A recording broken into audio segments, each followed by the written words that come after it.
2014, 20... Good question, John. John will know. You came in 2001, so it's the end of the 24th year if you kind of think of that. You can always do the maths. And it's been a privilege, and I'm so grateful to have been able to work with you for so long. And I know that the secondary team have been infinitely blessed by you. And I just want to share today just 5 things that we have really loved and appreciated, that I have loved and appreciated about John. First of all, your big-heartedness. You are incredibly passionate about the Lord and about others. Whether it's you doing Bikes for Bibles and raising money, whether it is taking time for conversations, and there have been many of them, and they have gone for many hours. We have been so grateful for the way that you have given yourself over to God, to us. We've been grateful for your incredible intellect, which cuts through so many things, which can straddle both English and maths simultaneously, which can see things others can't see.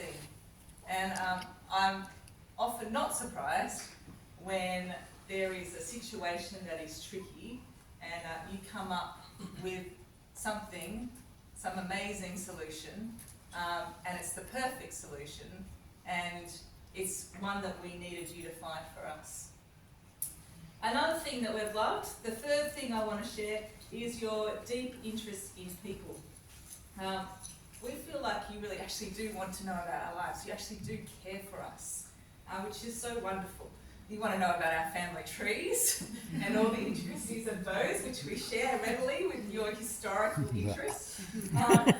And as Nick was saying, you care about the people that we care about. It does feel almost like a pseudo-relative relationship with you in that over the years, there has been so much that you have cared about. You're also an impressive and amazing trainer, a trainer particularly of young staff. Many of us have come to you very green, and you have shown us how to actually teach. You've walked alongside us, you've been calm and caring, not obtrusive in any sense of the word, but just generous, and have helped us to know what it means to actually love those kids and to teach them, and hopefully to teach them well. And more than anything, the thing that stands out for me, and I think stands out probably for all of us, is your godliness. There is a humility about you where you always seek to put him first, no matter what the situation. And I know that when we scrape everything away, at the centre of everything is your heart of love for Jesus. And that is a privilege to work with. There are 3 people here who have been here for quite a long time and have been at different parts in your journey, and they thought they might just say 3 separate things about you at this point. So first of all, Chris O. I'll come over there. So Yes, come over. And this is an unprepared speech. I Yes. didn't know I was doing this till like 10 minutes ago. And so many things have been said that are so true about John. I can think of a couple of other things. I thought of timetables before technology. John spent hours and hours of the Christmas holidays doing a timetable by hand. Unbelievable. You wouldn't even consider it now. But as Sam said, the solutions were often perfect for very tricky situations with job sharing and casuals. So manual timetables.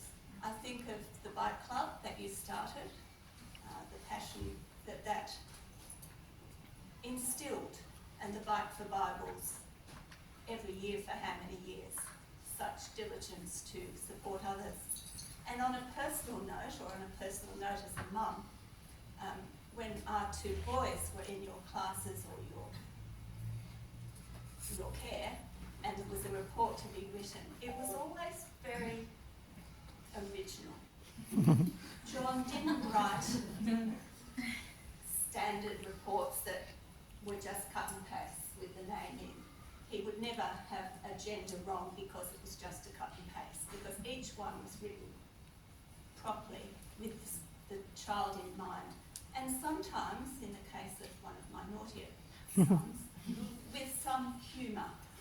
Perhaps, I hesitate to say sarcasm, but dry wit that pinpointed that child's particular, perhaps laziness in that case. So these sparkling reports that if I look back over them, and they're all in a drawer at home, I can sense the relationship you had with that child, and that must have been true for many of the children. So that authenticity of relationship with the many kids that you taught, and the amazing memory of what year they came, what year they left. I can usually remember their names. John can remember their span of time at Covenant. So thank you, John.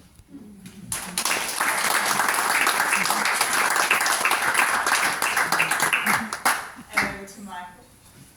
I'll also add the caveat, but I was asked 10 minutes ago to do this as well.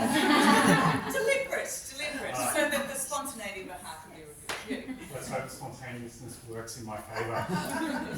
I've known John since I was 14 years old, and he was my history teacher in year 11 and 12. Taught me modern history in year 11, ancient history in year 11, and in year 12 modern history and history extension. And I know that you would have remembered that precisely. That's why I Ancient history. Ancient history. Oh, and ancient history. I didn't teach you modern in year 12. Basically, I ended up doing about, 25 hours of schooling with John a fortnight. And it was one of the most wonderful educational experiences I could have asked for. I was not the most diligent of students. I was a listener, not a writer. And that worked well, because when John gets on a topic he loves talking about, you will listen. It will be beautiful and it will be good. And that sparked my love for history. And I became a Christian 6 months before I was employed here at Covenant Christian School in 2012. And what that meant was that entering the history department, John ended up being one of the first people to show me what it meant to be a Christian man, to love Jesus, and to live that out in everything I did.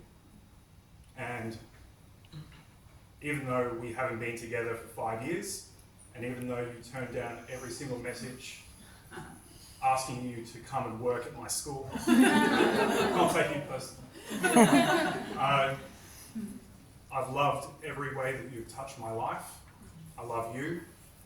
I love everything you've done for me and all of the kids who've been at this school. And I think that's spontaneous enough. That's perfect.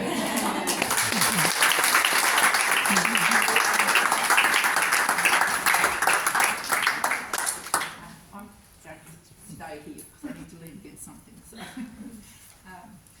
I was here for 15 years, and over that time I got to know both John and Leanne really well, and particularly when we went to the J block and his staff room and Leanne's was in one room, and we were sort of, basically diagonally opposite, I guess.